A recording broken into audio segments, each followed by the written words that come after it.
Aujourd'hui, plongeons dans l'histoire d'un groupe emblématique français, le groupe Lagardère. Fondé par Jean-Luc Lagardère, cette entreprise est aujourd'hui dirigée par son fils, Arnaud. Autrefois un conglomérat diversifié dans de multiples secteurs, le groupe Lagardère s'est au fil des années recentré sur les médias et le divertissement. Nous allons explorer les origines intrigantes de l'entreprise, ses transformations successives, ses principaux secteurs d'activité et ses défis hors du commun. Si l'entrepreneuriat vous passionne, accrochez-vous. 1. Les origines et la création de Matra. Pour comprendre le groupe Lagardère, il faut remonter aux années 1960 et à l'entreprise Matra. En 1963, Jean-Luc Lagardère prend la direction de Matra, une entreprise alors spécialisée dans l'aéronautique et la défense. Visionnaire et audacieux, il diversifie rapidement les activités de Matra pour en faire un acteur majeur de l'industrie française, allant de l'armement aux voitures de sport, en passant par les technologies de communication. Autre point à noter, au cours des décennies suivantes, Matra se distingue en tant que pionnier dans plusieurs domaines de haute technologie. Par exemple, l'entreprise est responsable de projets emblématiques comme le Matra 530, un missile RR, ou encore la Matra Jet, une voiture de sport. Mais évidemment, Jean-Luc Lagardère ne compte pas s'arrêter là. 2. L'expansion et la création du groupe Lagardère. C'est pendant les années 80 que M. Lagardère souhaite diversifier les activités de l'entreprise en dehors du secteur de la défense et de l'aéronautique. Il commence à investir massivement dans le secteur des médias, des communications et du divertissement. Cette stratégie aboutira en 1992 à la création du groupe Lagardère, qui intègre les actifs de Matra et ceux de la Compagnie Générale d'Industrie et de Participation, dont Jean-Luc devient le président. 3. La métamorphose en groupe de médias et de divertissement. Le tournant majeur du groupe Lagardère arrive dans les années 2000, avec la décision de se recentrer sur le secteur des médias. Sous la direction d'Arnaud Lagardère, l'entreprise procède à la vente de ses activités industrielles pour se consacrer pleinement aux médias, à l'édition et au commerce de détail dans les lieux de transport. C'est ce qu'on pourrait appeler un all-in. Le groupe Lagardère repose désormais sur deux divisions principales. Premièrement, Lagardère Publishing, aussi connue sous le nom d'Hachette Livres, cette branche est l'une des plus importantes maisons d'édition au monde.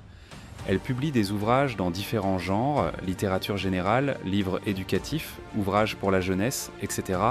et détient des éditeurs prestigieux tels que Grasset, Fayard et Hatier. Deuxièmement, Lagardère Travel Retail. Cette branche gère des points de vente dans les aéroports, gares et autres lieux de transit dans plus de 39 pays. Elle inclut des enseignes comme Relay, Duty Free ainsi que des services de restauration rapide. 4. Les défis du groupe Lagardère au XXIe siècle. Depuis la crise financière de 2008, le groupe Lagardère a traversé plusieurs périodes de turbulences économiques.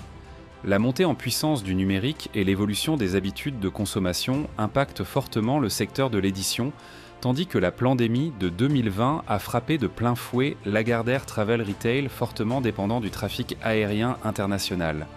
Mais un défi majeur fait surface, la transition numérique pour les publications. Face à la concurrence des géants du numérique comme Amazon et des plateformes de lecture numérique, Lagardère Publishing doit s'adapter en proposant des formats digitaux, des plateformes de lecture en ligne et en intégrant les nouvelles technologies dans ses processus éditoriaux. Cependant, le groupe a fait preuve de résilience en s'appuyant sur ses marques fortes et en investissant dans de nouvelles formes de lecture. 5. L'activisme actionnarial, la gouvernance et le capital immense. Ces dernières années, le groupe Lagardère a été sous le feu des projecteurs en raison de l'intérêt de certains investisseurs pour l'entreprise.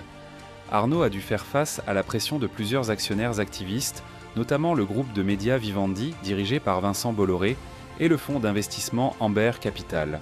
Ces investisseurs souhaitent réformer la gouvernance du groupe et explorer de nouvelles options stratégiques. En 2020, sous la pression des actionnaires, Arnaud accepte de renoncer au statut de commandite par action qui lui donnait un contrôle important sur l'entreprise malgré une faible participation au capital. Ce changement marque un tournant dans la gouvernance du groupe Lagardère car il permet aux actionnaires de peser davantage dans les décisions stratégiques. Le groupe se rapproche sûrement du milliard de capital avec 860 millions d'euros début 2024. Cela ferait du groupe une autre licorne française. 6. Les perspectives d'avenir pour le groupe Lagardère. Dans un contexte économique incertain, le groupe Lagardère continue de chercher des moyens de renforcer sa position dans le secteur des médias et du divertissement. Arnaud s'est engagé à maintenir le groupe en tant qu'acteur indépendant. Plusieurs options stratégiques sont envisagées, y compris des acquisitions ciblées, des partenariats avec d'autres entreprises et une accélération de la transformation numérique, notamment dans le secteur de l'édition. Le groupe pourrait explorer des domaines comme les podcasts, les plateformes de streaming littéraire ou encore le développement de contenus numériques interactifs pour maintenir sa position dans le secteur de l'édition et des médias. Finalement, ce groupe est une entreprise emblématique qui incarne l'évolution de l'industrie française, passant d'un conglomérat industriel à un acteur de premier plan dans le secteur des médias et du divertissement. À travers des décennies de transformation et de restructuration, l'entreprise s'est toujours adaptée aux changements du marché et continue de jouer un rôle de premier plan dans l'édition et le commerce de détail.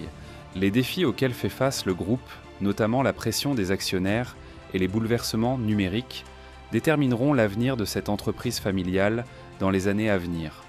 Si vous souhaitez connaître la suite et davantage d'histoires à succès, abonnez-vous. Et surtout, à votre succès.